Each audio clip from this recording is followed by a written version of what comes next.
Tom Roderick here for Rider Magazine.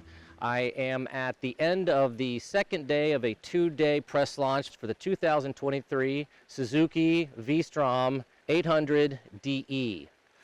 I guess right off the bat, we just report Suzuki's done a really good job with this motorcycle. First off, the engine, phenomenal. It's really good both on-road and off-road. It's got a ton of mid-range power. Probably if you've read anything previously in a press release that said something about this engine, it's basically true. In our off-road riding, you could let this thing in second gear, get all the way down to almost idle, and it would be able to just, tractor pull its way out of it. On the road, it doesn't get really vibey. It's best to keep it right in its mid-range. That's where it really likes to be. And again, you can just kind of row the speed. It's fantastic. It comes with a quick shifter. It works. It can be a little notchy, especially on the downshifts, but overall it's a nice, it's always a good technology to have. It does have ride modes. You've got, I think it's 3 different ride modes, and then they have a G mode, which is their off-road. Gravel is what the G is for. And for, say, an intermediate dirt bike guy like myself, I found it really helpful. It allows the rear wheel to, spin up a little bit, but not get out of control. And for, riding in some looser stuff, it'll hook up better. So it gives you the confidence to, really get on the throttle, get through a section, and just keep on your way. The brakes are good. It's got some Nissan calipers up front. In the dirt, they work fine. Higher street bike speeds, leaves a little to be desired.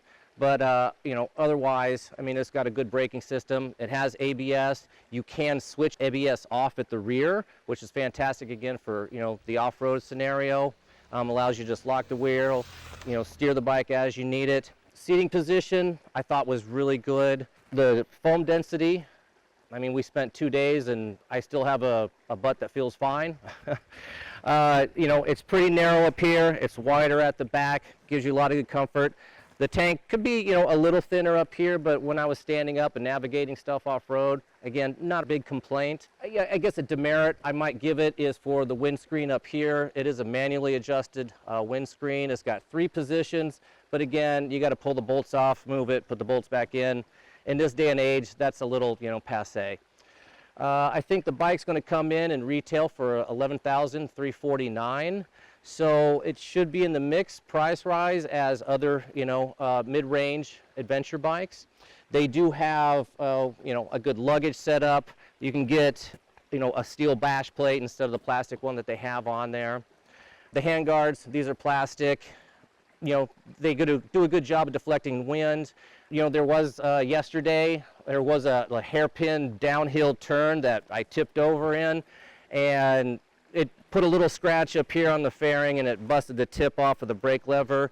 But otherwise, the good thing that came out of it is I think what they claim is a 507-pound wet weight on this machine.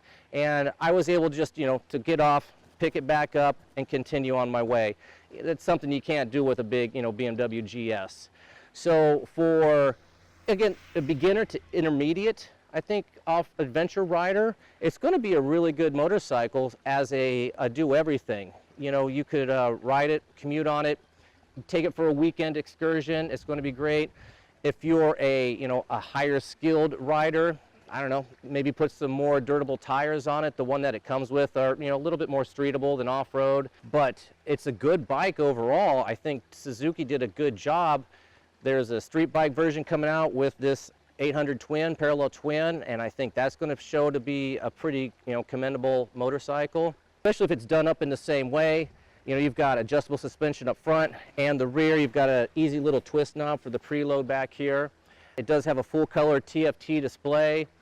Making the changes to your ride modes, your ABS is really easy. Everything's done by your switchgear on the left-hand side. The only thing you have to stop for is ABS if you want to switch that. Everything else you can do while in motion.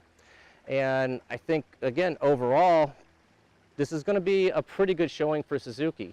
So there will be a write-up on the magazine and on the website for Rider. Make sure to check that out for more detail, and we'll see you on the road.